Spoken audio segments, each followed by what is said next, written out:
Buenos días. Hoy hablaremos de las variables exógenas que intervienen en la práctica docente. Primeramente, ¿cuáles son las variables exógenas? Si nos remitimos al diccionario, la palabra exógeno hace referencia a algo que se forma en el exterior de algo. De esta referencia podemos concluir que una variable exógena es aquella que se forma fuera de un modelo. En educación son las variables que intervienen en el docente fuera del aula. En el área educativa, el docente debe cumplir el papel de facilitador y el alumno debe comúnmente seguirle. Es por ello que el docente debe cuidar la manera en que realiza su labor y debe mantenerse en la constante búsqueda de estrategias las cuales le permitan mejorar su práctica docente y poder brindar una educación integral dejando huellas positivas. Sin embargo, hoy en día el docente dentro de los salones de clases se enfrenta a una serie de características un poco retadoras que a continuación explicaremos. El exceso de actividades en el docente es lo que puede interferir directamente en el proceso enseñanza-aprendizaje. Sabemos que son muy diversas las actividades del docente. En cualquier institución educativa, el profesor desarrolla diferentes funciones, tales como la docencia, la tutorización, las gestiones administrativas, relaciones con compañeros, comunicación con los padres, atención a la comunidad, entre otras. Para un mejor desempeño en las instituciones educativas se requiere una buena coordinación interna que involucre a todo el personal, si es preciso un trabajo cooperativo entre todo el cuerpo docente y administrativo, así como en la medida de lo posible la creación de redes de coordinación con todos los miembros que componen la comunidad educativa, directores, padres, sociedad, esto con el fin de que los beneficiados sean los estudiantes. La burocracia es un mal que atañe en todos los ámbitos y en educación no es la excepción. En ocasiones la planta docente es la que tiene que atender esta situación en los diferentes planteles educativos. El exceso de actividades paralelas a la de garantizar el proceso de enseñanza-aprendizaje es el que en estas últimas décadas ha cobrado mayor importancia en el ámbito educativo. Sin embargo, supone una pérdida de la calidad de la acción educativa en pos del papeleo. En lugar de dedicar el tiempo a las personas, a la interacción, a la escucha, a la observación, a la intervención educativa, a la reflexión, al debate, a la innovación, se dedica a los papeles, a las estadísticas, a los números y a los informes, perjudicando la práctica docente. Bueno, continuando con el análisis de las diferentes variables que afectan la práctica docente, ahora veremos la cuestión de la innovación.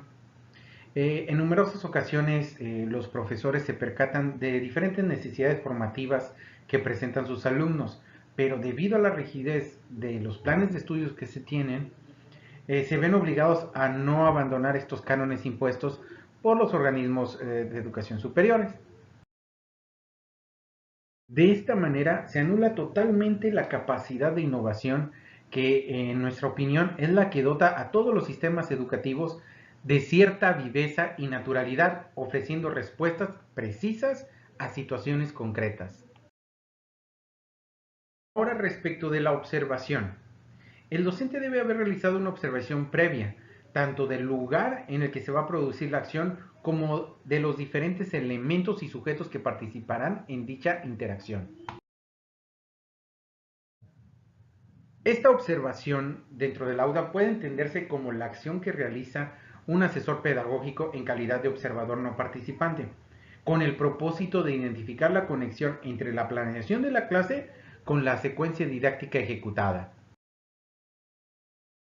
Respecto de la conversación, es una característica en la que se comenzará el evento de la interacción propiamente dicho, en donde la gran mayoría de las veces esta conversación es iniciada por el docente y seguida por el discípulo, por el alumno, creándose una cadena de enlaces múltiples en los que destacan la proacción, un fragmento de conversación que el profesor emite con la intención de provocar una respuesta en el sujeto, y la reacción, que es la respuesta que emite el segundo sujeto tras la invitación del primero, en este caso el alumno.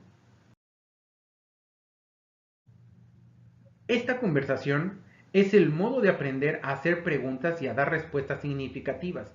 Es la manera de generar discursos propios y de aprender a interpretar la información que se recibe. La siguiente variable, el movimiento. A través de este podemos comprobar si la fase de comunicación que comenzamos está teniendo el efecto deseado mediante la observación de los diferentes movimientos y gestos que el alumno manifiesta. Este elemento de la interacción tiene a su vez otra peculiaridad, la necesidad que el propio docente tiene de moverse por todo el aula y entre sus alumnos para lograr el fin deseado en la interacción mutua. Ahora bien, respecto de las actividades. La interacción encuentra su fundamento más directo en la realización de diferentes actividades que puedan llegar a fomentar la comunicación y relación entre el docente y sus alumnos. El profesor debe ser conocedor de las diferentes opciones de estrategias que se tienen para compartir y emplear con sus alumnos, sabiendo seleccionar tras la observación y el conocimiento previo del grupo, las más adecuadas y aptas que se adecúen a las características propias de la clase.